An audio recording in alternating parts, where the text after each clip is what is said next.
Est-ce que le véhicule électrique est encore trop cher? Donc c'est un article d'Automobile Propre qui est intéressant, que j'ai lu et que je vais vous faire une traduction et je suis d'accord sur certains points, mais d'autres, c'est plus compliqué que ça, ou en tout cas c'est beaucoup plus simple que ça. Donc est-ce que la voiture électrique, c'est beaucoup trop cher? À mon sens, non. Il y aura plusieurs choses en fait à prendre en compte, et je l'ai déjà maintes fois expliqué.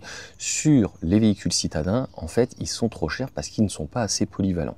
Sur des véhicules à partir de la compacte, mais surtout en fait sur des véhicules typés, on va dire SUV ou grande berline, hein.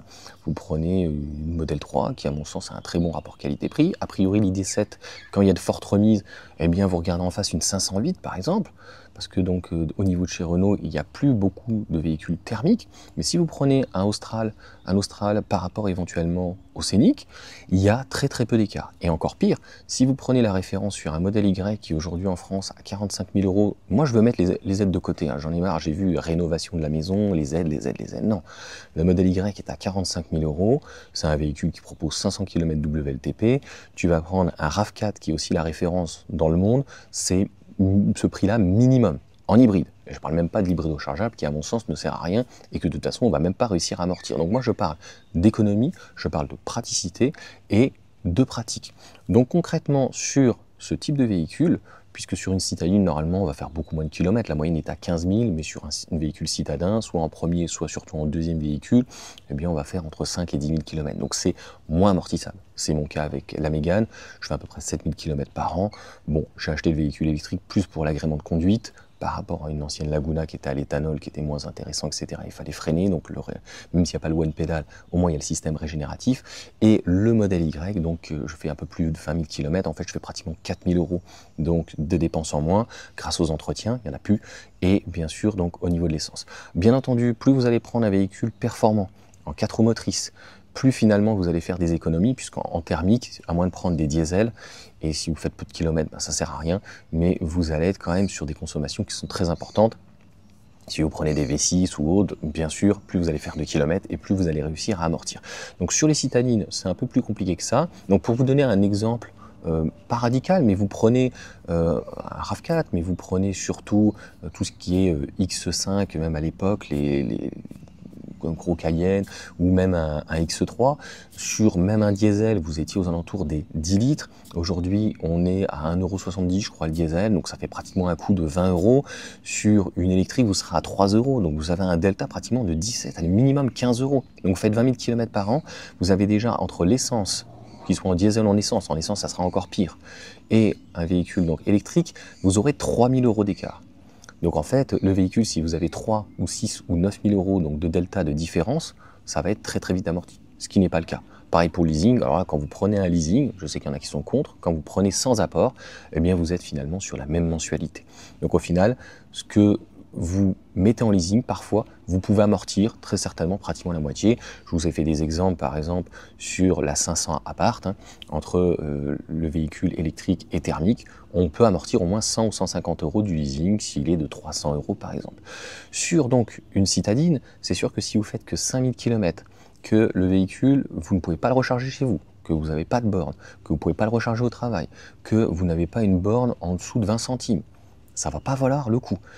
L'exemple typique, parce que les gens, les neuneux hein, qui me disent c'est pas possible, etc. Vous prenez, sans prendre un modèle Y, vous prenez par exemple un modèle 3 qui est à 40 000 € pour avoir une équivalence en neuf. Hein. Sur ce type de véhicule, on est dans ces prix-là de toute manière, voire des fois plus. On est sur une propulsion qui fait du 6,1, 280 chevaux, 283 chevaux, bref, vous m'aurez compris, full. Vous le prenez blanc, et si vous êtes par exemple en Ile-de-France, vous avez donc sur Vélizy, Paris 2, mais à d'autres endroits, avant 10 h, vous rechargez toutes les semaines, vous faites 500 km facile, tranquillement dans la journée, et vous faites un 0 ou 10%, 100%, voilà, tout simplement, tant qu'en fait vous n'avez pas de frais de congestion, quoi que ce soit dessus, et on est à 18, 19, 20 centimes.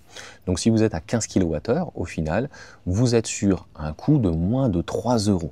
Donc 3 € pour un véhicule en équivalent thermique, mais même en hybride, vous n'allez jamais être en dessous de 5, 6, 7 litres. Je suis extrêmement gentil. Donc vous allez être sur un coût d'usage de 10, 12, 14 euros. Donc il y aura un delta très certainement de 10 euros 100 km. Si vous faites 30 000 km, eh bien ça vous fait 3 000 euros donc d'économie. C'est comme ça plutôt que je vois les choses et pas de dire voilà, il y a des rénovations, vous faites votre maison, vous faites votre coût. Les gens ne sont pas forcément en maison, les gens peuvent être appartement, vous pouvez être propriétaire, on peut être locataire. En fait, on s'en fiche. Là où c'est intéressant sur un véhicule électrique, donc je résume mon propos, tu vois, en 5 minutes, c'est très rapide. Plus vous allez faire de kilomètres, plus vous allez amortir. Parce qu'au final, si vous avez un coût du kilowattheure qui est plus important que du tempo à 13 centimes, que vous êtes même à 25 centimes, mais vous faites 30 ou 40 ou 50 000 km, bah vous allez l'amortir très vite. Donc, plus vous allez faire de kilomètres, vous allez amortir. Plus votre kilowattheure sera faible, plus vous allez donc obligatoirement amortir. Plus vous allez avoir aussi un gros véhicule, plus vous allez amortir.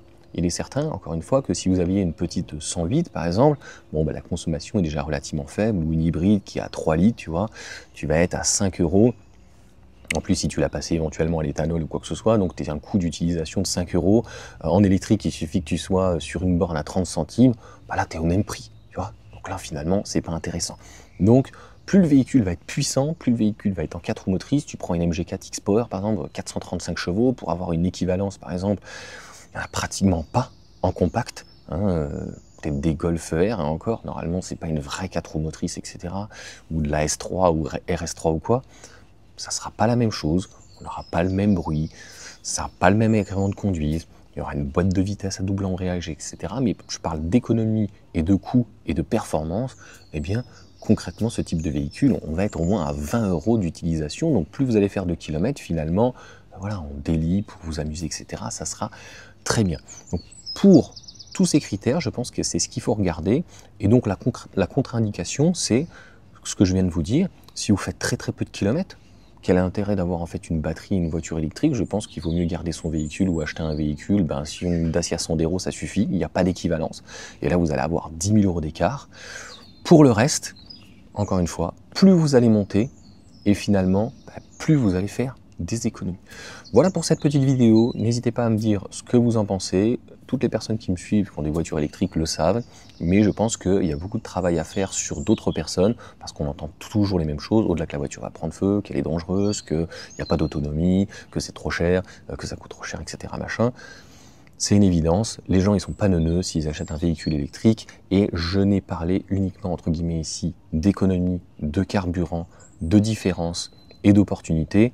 Je ne parle même pas en fait de l'agrément de conduite qui est à mon sens supérieur. Allez, sur ce, ciao à tous, n'hésitez pas à mettre un petit commentaire, à mettre un pouce, à vous abonner. On arrive bientôt donc aux 70 000 abonnés, 572 000. Non, là faut pas rêver, ça n'arrivera pas. Donc voilà, bonne journée en tout cas à tous, et puis on se retrouve pour d'autres vidéos.